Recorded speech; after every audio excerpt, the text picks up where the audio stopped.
सिर्फ 52 लाख की बात नहीं है, सिर्फ बिहार की बात नहीं है। महाराष्ट्र में इन्होंने चीटिंग की। हमने सवाल पूछे इलेक्शन कमीशन से, वोटर लिस्ट दिखाइए, इन्होंने वोटर लिस्ट नहीं दिखाई।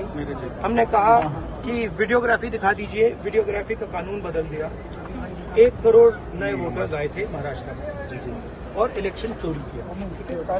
कर्नाटक में हमने रिसर्च की है थोड़ी, कर्नाटक में हमने भयंकर चोरी पकड़ी है। मैं ब्लैक एंड व्हाइट में आपको दिखाऊंगा, इलेक्शन कमीशन को दिखाऊंगा, ठीक है, ब्लैक एंड व्हाइट में कि कैसे चोरी की जाती है, कहाँ की जाती है।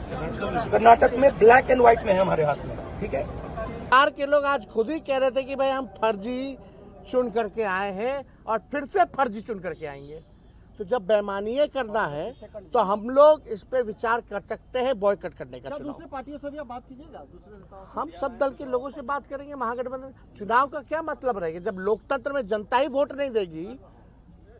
चंडीगढ़ जैसा तुम लोग काम करोगे तो क्या मतलब रह जाएगा। तो हम लोग इस पे गंभीर होकर के चुनाव बहिष्कार पर चर्चा हम लोग कर सकते हैं। ये विकल्प हमारे पास खुला है।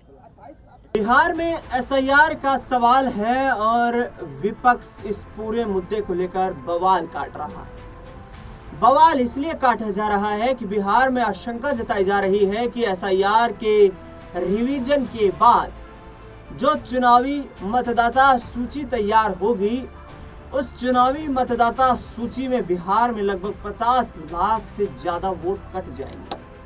अब चुनाव आयोग की तरफ से तो ये कहा जा रहा है कि वो मतदाता हैं जो प्रदेश को या तो छोड़ चुके हैं या काम करने के लिए बाहर लंबे वक्त से जा चुके हैं या जिनकी मौत हो चुकी है। लेकिन विपक्ष इस पूरे मुद्दे को लेकर कह रहा है कि फिर क्लैरिफिकेशन क्यों नहीं दी जा रही है कि किसका नाम काटा जाएगा। उन लोगों के नाम काटने की कोशिश की जा रही है, उन मतदाताओं के मत काटने की, वोट काटने की कोशिश की जा रही है जहां पर विपक्ष को जीत नसीब है। तेजस्वी यादव यही नहीं रुके। तेजस्वी यादव इस पूरे मुद्दे को लेकर प्रमुखता के साथ अपनी आवाज उठा रहे हैं। राहुल गांधी का भरपूर समर्थन इस मामले पर उन्हें मिल रहा है। बयान भी दोनों नेताओं के आपको सुनाएंगे, लेकिन उससे पहले संक्षिप्त में आपको जानकारी दे देता हूं कि तेजस्वी यादव ने कहा है कि इस विधानसभा चुनाव 2025 में बिहार में हम चुनाव का बायकॉट कर सकते हैं। बड़ी जानकारी आपके सामने रख रहा हूं। तेजस्वी यादव ने कहा है कि विधानसभा चुनाव 2025 में महागठबंधन चुनाव लड़ने से बॉयकॉट कर सकता है और यदि ऐसा हुआ तो ये भारत के आजादी के इतिहास में पहली बार होगा कि जब विपक्ष जो है वो चुनावी बॉयकॉट करेगा। चुनावी रणनीतियां जिस तरीके से बनाई जा रही हैं उनके खिलाफ नजर आ रहा है और सवाल खड़े हो रहे हैं अब चुनाव आयोग को लेकर के कि क्या चुनाव आयोग की विश्वसनीयता खत्म हो चुकी है। क्या चुनाव आयोग की विश्वसनीयता, उसकी कार्यशैली जो है वो संदेहास्पद है और आखिरकार विपक्ष को विश्वास में चुनाव आयोग की तरफ से क्यों नहीं लिया जा रहा है। चुनाव आयोग तो एक इंडिपेंडेंट बॉडी है, एक संवैधानिक संस्था है जिसके अपने अधिकार है। किसी सरकार के लिए काम चुनाव आयोग नहीं करता है, लेकिन फिर भी चुनाव आयोग को लेकर इतना असमंजस क्यों फैला हुआ है। राहुल गांधी ने कहा कि भाई महाराष्ट्र में जो गड़बड़ी हुई, करोड़ों वोट काटे गए, करोड़ों बनाए गए, फर्जी वोट बनाए गए और सही वोट जो थे वो काट दिए गए, वो चोरी हमने पकड़ ली है और अब बिहार में वही करने जा रहे हैं, होने नहीं देंगे। ये राहुल गांधी ने कहा है। तेजस्वी यादव ने कहा कि महागठबंधन के तमाम सहयोगी से विचार विमर्श करेंगे और उसके बाद चुनाव के बायकॉट करने पर भी महागठबंधन विचार कर सकता है कि बीजेपी केंद्र की सत्ता में मौजूद होते हुए षड्यंत्र रचकर हमारे खिलाफ एक राजनीतिक खेल खेल रही है। दोनों नेताओं के बयान सुनिए, राहुल गांधी और तेजस्वी यादव के, जो एसआईआर के इस एक्सरसाइज को लेकर सवाल खड़े कर रहे हैं। सिर्फ 52 लाख की बात नहीं है, सिर्फ बिहार की बात नहीं है। महाराष्ट्र में इन्होंने चीटिंग की। हमने सवाल पूछे इलेक्शन कमीशन से, वोटर लिस्ट दिखाइए, इन्होंने वोटर लिस्ट नहीं दिखाई। हमने कहा कि वीडियोग्राफी दिखा दीजिए, वीडियोग्राफी का कानून बदल दिया। 1 करोड़ नए वोटर्स आए थे महाराष्ट्र में और इलेक्शन चोरी किया।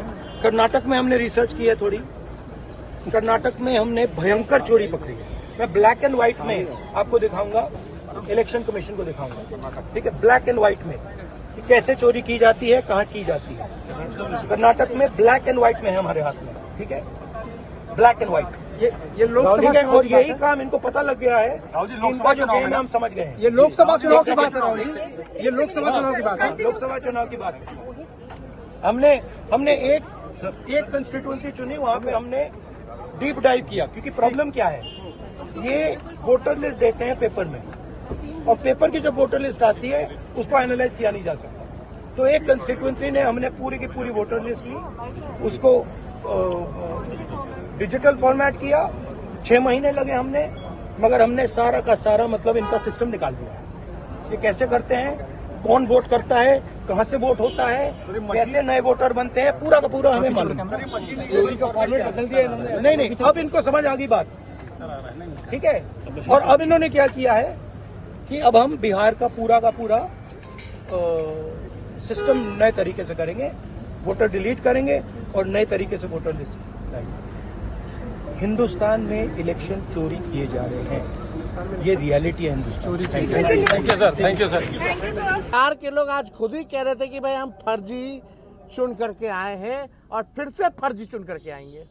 तो जब बेईमानी करना है तो हम लोग इस पे विचार कर सकते हैं बॉयकॉट करने का चुनाव। दूसरी पार्टियों से भी आप बात कीजिएगा, दूसरे नेताओं से। हम सब दल के लोगों से बात करेंगे। महागठबंधन चुनाव का क्या मतलब रहेगा जब लोकतंत्र में जनता ही वोट नहीं देगी, चंडीगढ़ जैसा तुम लोग काम करोगे तो क्या मतलब रह जाएगा। तो हम लोग इस पे गंभीर होकर के चुनाव बहिष्कार पर चर्चा हम लोग कर सकते हैं, ये विकल्प हमारे पास खुला है। सुप्रीम कोर्ट में सुनवाई है तो होगा तो उसमें भी हम लोग पक्ष रखेंगे। सुप्रीम कोर्ट ने फटकार लगाया, इसके बारे में तो नहीं कहा। सुप्रीम कोर्ट ने आधार का सलाह दिया, इसके बारे में सरकार में विजय चौधरी वगैरह क्यों नहीं बोले कुछ, क्योंकि छुपाना है, बचाना है चुनाव आयोग को। मिले हुए लोग हैं ये लोग। Thank you. और अभी असली खेला तो 1 अगस्त के बाद ये लोग करेंगे।